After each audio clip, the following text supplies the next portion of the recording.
In our previous introduction, I explained what are scars. Scars are tattoos with better stories, and they are proof that you lived, and you have also survived what was meant to kill you, but it didn't, because you are here a living proof that you can definitely find beauty in your scars. With that being said, welcome to our first episode of Finding Beauty in Your Scars under Unspoken Truth Family, a safe space where we'll be sharing our pain, past, and inner scars. We will also find our healing again. This is your host, Helen Zanele Chico.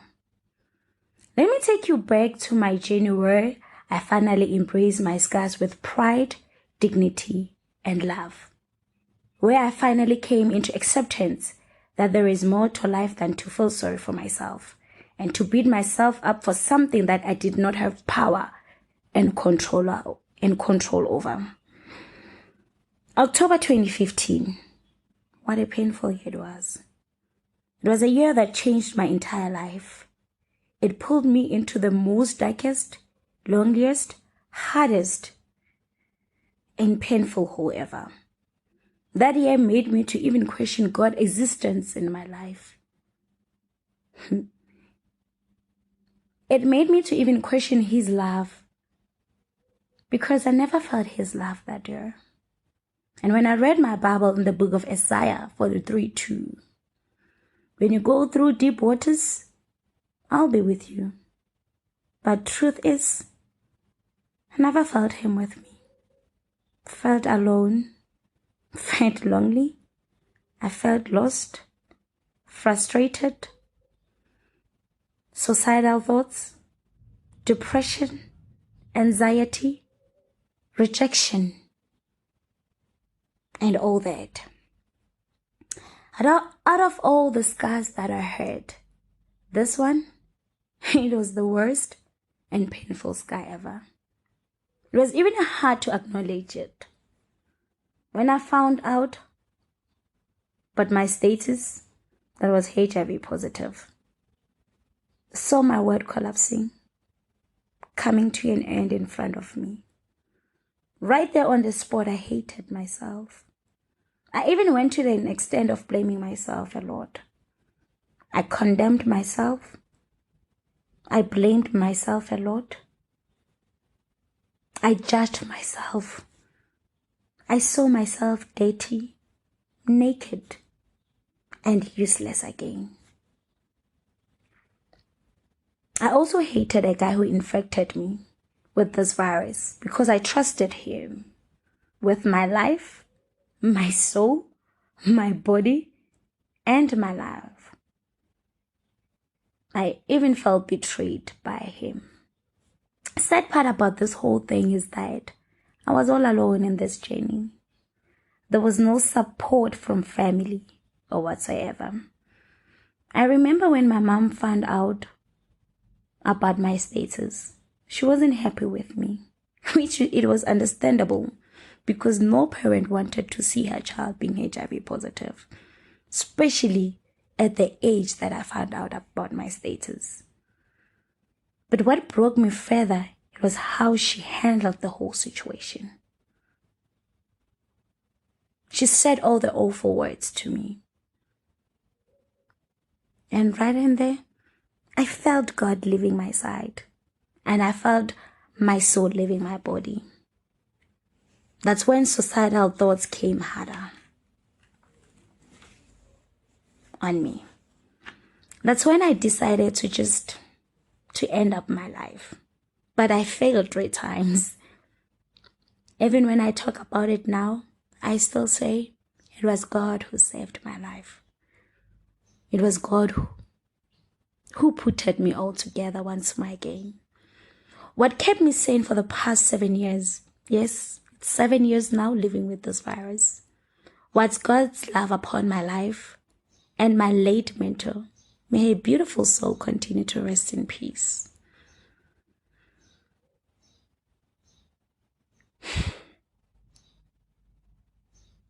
She helped me to go through this pain. She shared the same journey with me. She shared the same journey of pain with me. She understood my pain. She held me all together. There were times where she was like, it will get better in time. But I never understood what she was saying to me because nothing positive was making sense to me at that moment. But I eventually understood why she was saying all that. Because I see myself getting better day in and day out. What I have learned throughout this journey is that your personal demons are not who you are. Your struggle is not who you are. Your thoughts are not who you are. You are the space underneath it all. Embrace your darkness, your scars, your open wounds, and see the light. That's when I discovered that you can find beauty in your scars. That's when I started embracing my scars again. It took me years to love myself again, to appreciate my Jane again. I had to fight for my sanity, well-being, and peace through pain, perseverance, and having faith again. I had to remind myself that I am not the first person to be going through this, and definitely and surely not going to be the last one. I wanted validation from wrong people, who in return made my life miserable. I remember how our Black community is when it comes to this virus. You can imagine the shame and humiliation when the person whom you shared your pain with is the same person who makes your pain more worse and not bearable. It wasn't a pleasant journey.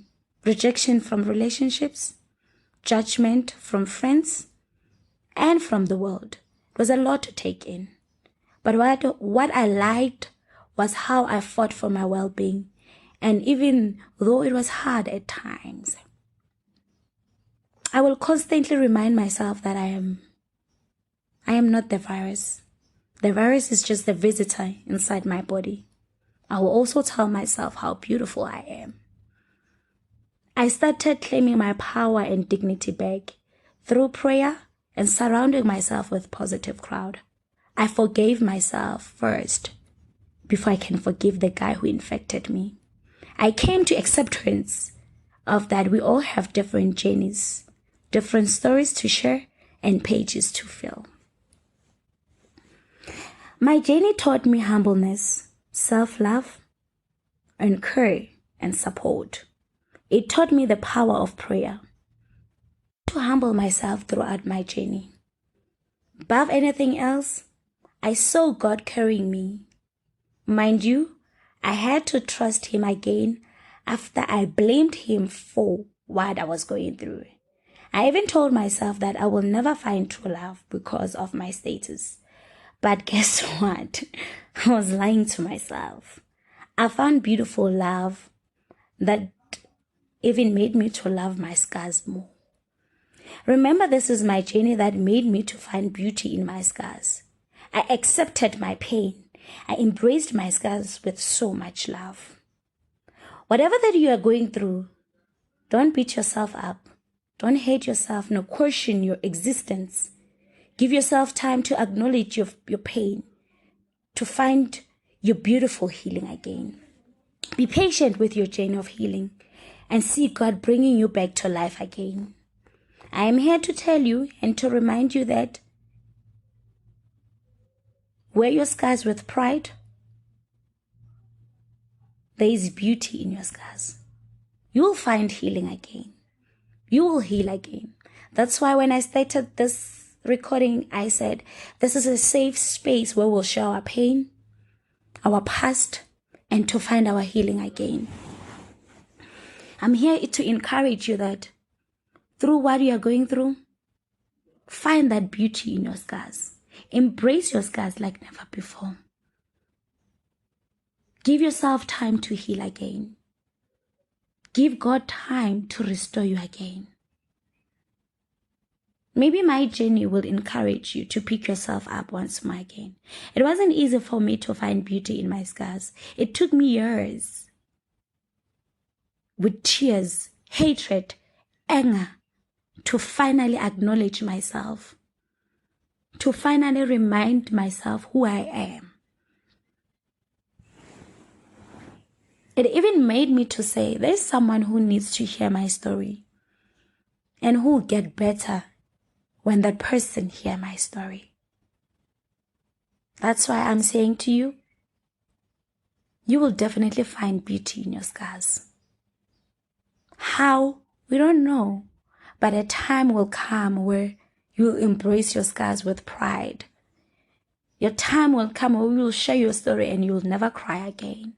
Not because you have completely healed, but because you understood and you're understanding the power of hanging on, even it's hard to hang on. This is my journey that I'm sharing with you, that I definitely found beauty in my scars. Thank you for tuning in. Stay more for more episode of Finding Beauty in Your Scars under Unspoken Truth Family. Please kindly follow us to all our social media platforms. If you want to share your story with us, feel free to inbox us. This is your host, Helen Zanele Chico. Remember, your pain doesn't define you. Your past doesn't define you.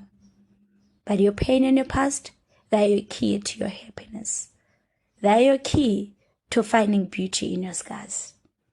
This is your host, Helen Zanele Chico. With love, with grace, with hope, may God of peace and joy bless you all. Thank you. The Unspoken Truth is the catalyst for important and thought-provoking conversations that need to be had. The network tackles social ills, spiritual healing, soul-searching, and mental health awareness.